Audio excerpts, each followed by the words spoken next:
Türkmenistan'ın Arkadağ kentinde Gurbanguly Berdimuhamedov Çocuklara Yardım Vakfı Yönetim Kurulu toplantısı düzenlendi. Toplantıya Türkmenistan Halk Konseyi Başkanı ve Türkmen halkının milli lideri Gurbanguly Berdimuhamedov başkanlık etti.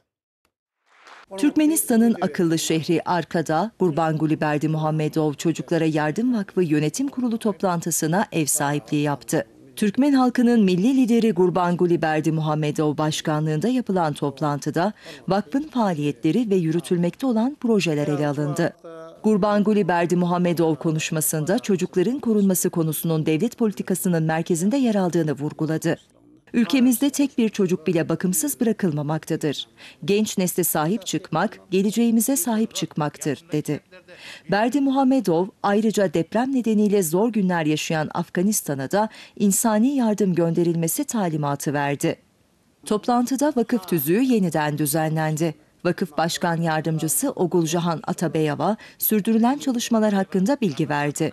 Yıl içerisinde 700'den fazla ameliyatın desteklendiğini, 900'e yakın çocuğa tedavi ve rehabilitasyon hizmeti sağlandığını söyledi.